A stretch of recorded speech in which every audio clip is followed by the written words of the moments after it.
তাই আমি কাউকে কমপ্লেন দিতে চাই, আমি নিজেও বিচার করি।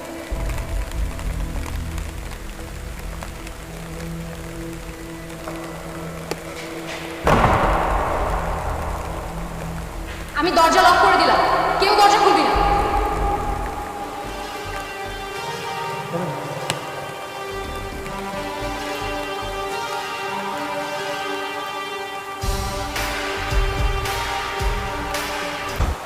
মাথা খাটি বুদ্ধি দিয়ে কাজ করে। আর ওই ছেলেরা মেরাজ নাকি, ওকে যেন কখনোই আরো রাস্তার সাথে দেখা না যায়। আর এইসব ছোটখাটো ইস্যু যদি সামলাতে না পারিস আমাকে বলে দিস। তুই এখন যদি আগে বাসার মধ্যে যাস না, সঙ্গে সঙ্গে প্যারা থেকে নিতে মানে দেখাবে। কিন্তু শান্ত না দেওয়ার সাথে যদি শুনে আমাকে একদম মেরে ফেলবে।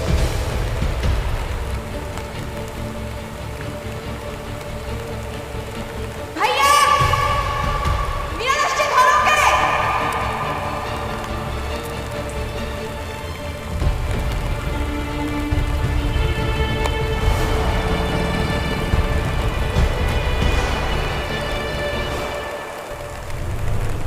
গতকালকে তোমরা আরোহীর সাথে কি করেছিল মনে আছে তো? একটু অপেক্ষা করো, কালকে তোমাদের স্যার ঠিকই প্যারা নেবে। সত্যি ঘন্টা মামা, কালকে বুঝবে।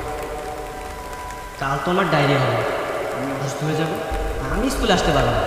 তোরা কী করবি কর, আদর স্যারের কাদারই তোরাই খা। আসবি না মানে? কাল তো আসে আসতে হবে, কাল না আসলে পোস্ট আসতে হবে, তখন স্যার আরও বেশি খেতে যাবে।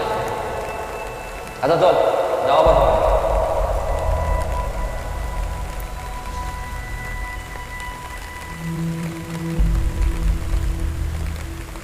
আসসালামু আলাইকুম স্যার।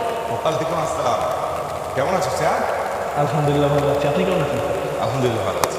স্কুলে তো আমার মাঝে মধ্যে আসে না, কি মহল্লা থাকি, কিন্তু স্কুলে মাঝে মধ্যে আসতে পারো। সেদিনে সেই মারামারির পর মেয়েদের স্কুলে আসি।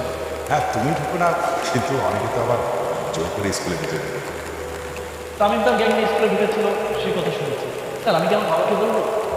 না, তোমার বাবা এমপি মানুষ, এমনিতেই কাজকর্ম নিয়ে খুব ব্যস্ত থাকে, ওনাকে সব বিষয়ে ডিস্টার্ব করা আমার হয় না।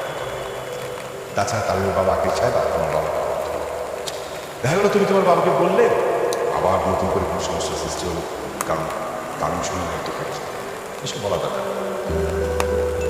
ঠিক আছে স্যার, তবে তামিমের বিষয়টা নেই। তুমি তো ওইটাই ইঞ্জিনিয়ারিং করছো তাই না? জি স্যার। লেখাপড়াটা মন দেখো, হ্যাঁ?